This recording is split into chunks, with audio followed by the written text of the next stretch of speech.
दोस्तों, आज का एपिसोड की शुरुआत होती है घर के हॉल से। ओनी गुस्से और आंसुओं के साथ रूही को बहुत बड़ा सच बता देती है। रूही दीदी, बिट्टू नहार भैया का बच्चा नहीं है। बिट्टू रूमिल जी और शीतल का बच्चा है। ये सुनते ही रूही के पैरों तले जमीन खिसक जाती है। उसके हाथ कांपने लगते हैं, आंखों में आंसू भर आते हैं। घर के बाकी सदस्य, दादी, सोनी, नहार, सबके चेहरे का रंग उड़ जाता है। नहार जोर से बोलता है, ओनी, ये कैसी घटिया बात कर रही हो तुम? लेकिन ओनी कसम खाकर कहती है कि उसके पास सबूत है। रूही को याद आता है वो दिन जब उसने नहार पर शक किया था और घर छोड़ दिया था। वह रोते हुए कहती है, मैंने तुम पर भरोसा नहीं किया नहार। मैंने बहुत बड़ी गलती कर दी। नहार भी गुस्से में कहता है, तुमने मुझ पर विश्वास नहीं किया रूही। अगर उस वक्त सच पूछ लेती तो आज ये दिन नहीं देखना पड़ता। घर का माहौल पूरी तरह तनाव से भर जाता है।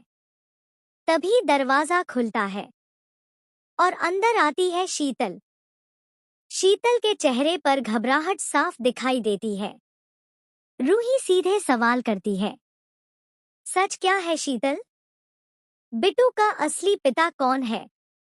शीतल पहले मना करती है, लेकिन जब ओनी मोबाइल में रिकॉर्डिंग सुनाती है जिसमें शीतल और रूमिल की बात रिकॉर्ड है, तो शीतल की हिम्मत जवाब दे देती है। शीतल रोते हुए सच कबूल करती है, हाँ, बिट्टू रूमिल और मेरा बच्चा है। लेकिन मैं मजबूर थी। पूरा परिवार दंग रह जाता है। दादी गुस्से में चिल्लाती है, ये क्या अनर्थ कर दिया तुमने? नहार की आंखों में आंसू आ जाते हैं। वह कहता है, मेरे नाम पर इतना बड़ा झूठ। तभी रूमिल की भी एंट्री होती है। रूमिल कहता है, हाँ, सच यही है। लेकिन मैंने शीतल को धोखा दिया था। मैं इस बच्चे को अपनाने के लिए तैयार नहीं था। इसलिए शीतल ने नहार का नाम आगे कर दिया। अब सारा दोष रूमिल पर आता है। रूही को समझ आता है कि उसने नहार पर शक करके बहुत बड़ी गलती की थी। रूही सबके सामने हाथ जोड़कर नहार से माफी मांगती है। मुझे माफ कर दो नहार। मैंने बिना सच जाने तुम पर इल्जाम लगाया। नहार कुछ देर चुप रहता है, फिर धीरे से कहता है, रिश्ते पर इल्जाम लगाया। नहार कुछ देर चुप रहता है, फिर धीरे से कहता है, रिश्ता भरोसे से चलता है रूही। अगर फिर से साथ चलना है तो भरोसा लौटाना होगा। दोनों की आंखों में आंसू होते हैं।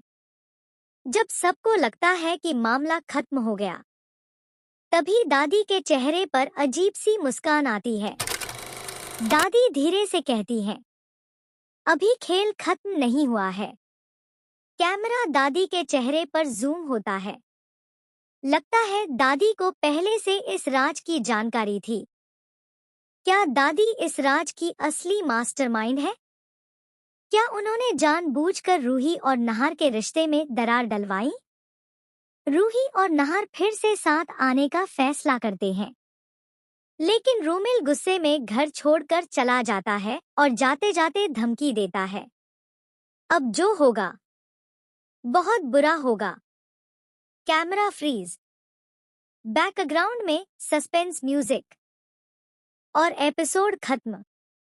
रूही और नहार फिर से साथ आने का फैसला करते हैं, लेकिन रूमिल गुस्से में घर छोड़कर चला जाता है और जाते जाते धमकी देता है, अब जो होगा बहुत बुरा होगा। Camera freeze. बैकग्राउंड में सस्पेंस म्यूजिक और एपिसोड खत्म। तो दोस्तों, 4 मार्च के एपिसोड में आया है सबसे बड़ा सच और सबसे बड़ा ट्विस्ट। क्या दादी है इस पूरे खेल की असली खिलाड़ी? क्या रूही और नहार का रिश्ता फिर से जुड़ पाएगा? आगे क्या होगा जानने के लिए चैनल को सब्सक्राइब जरूर करें।